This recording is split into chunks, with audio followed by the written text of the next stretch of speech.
not one of these individuals enlightened their readers on why the case was thrown out of court, or give a run-through on the countless indications that NASA knew Grissom and his crew would die, or that the government was capable of such murders.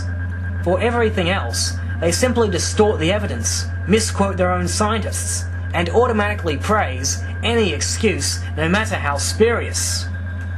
They will and have endorsed the photo analysis of an alien moon-based wacko so long as it attacks the photo analysis of an Apollo hoax investigator. As I stated a long time ago, it's going to take a whole lot of one's time and energy to comment on their obnoxious defamation without getting pissed off. If you are not yet pissed off at the propagandists, you should be. 3 years after the trial, Kaysing and Renee both attended the premiere of Bart Sibrel's documentary, A Funny Thing Happened on the Way to the Moon. Prior to the completion of the film, the two authors had been flown to Sibrel's hometown where they gave him on-camera interviews. Renee was impressed with the footage that Sibrel showed him in Kaysing that day. I pulled him aside, I said, Jesus Christ, look what you got here. This is the most important thing in the whole film. Where they're filming the Earth shrinking. I said, for Christ's sake, slow it down. Let the people absorb it, you know? Show it to them. Cut your film short of someplace else, but this is the important thing you found. It seems Sibrel took Renee's advice, as he later released the footage he received from start to finish on a separate DVD. In addition to the pre-landing telecasts, Bart Sibrel had also received from NASA the 16mm reels. These included the Lunar EVA. These reels are part of the Apollo 11 DVD set by Spacecraft Films, but curiously, there is one glaring difference between the footage Sibrel received and the footage that Mark Gray released. These telecasts and 16mm videos were individually slated with title cards at the beginning. In the footage Sibrel released, these title cards were all included. But curiously, as seen on the Spacecraft Films DVD, in many cases, when these original slates were used, these images had been reframed, to the point that the dates were cropped out by the top of the screen. It leads one to wonder, what were those dates? Renee was sure to give it a mention at the end of his book, and before his retirement, Sibrel used to talk about it all the time on radio. Let's watch now, and see what was so incriminating that the title card needed to be adjusted.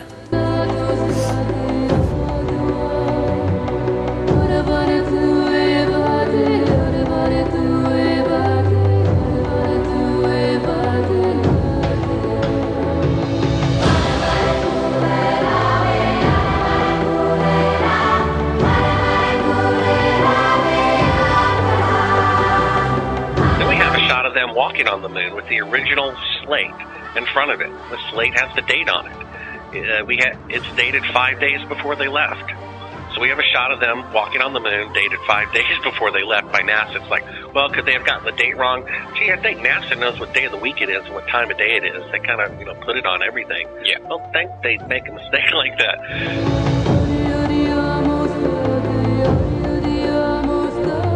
When Armstrong said, "That's one small step for man and one giant leap for mankind," the footprint that he made could have easily been made in Area 51.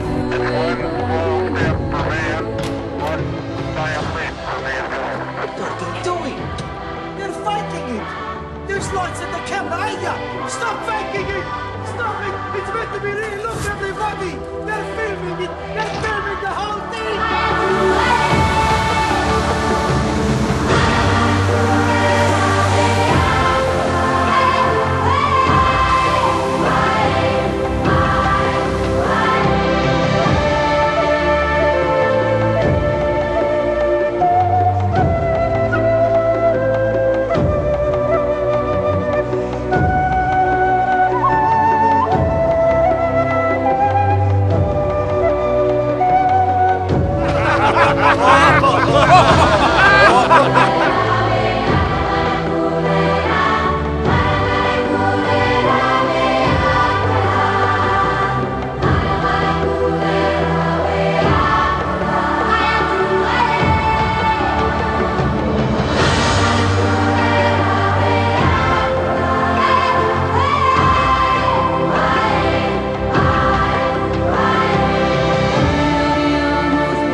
I tore that whole subject apart.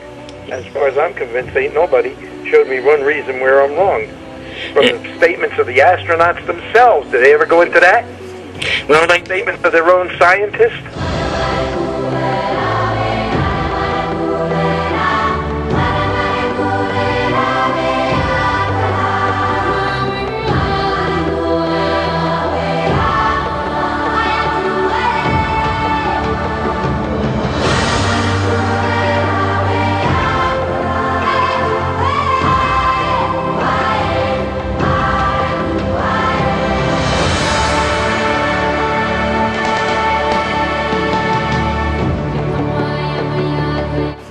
well, Statements of their own scientists? they tend to twist people's words whenever they can. Well, of course.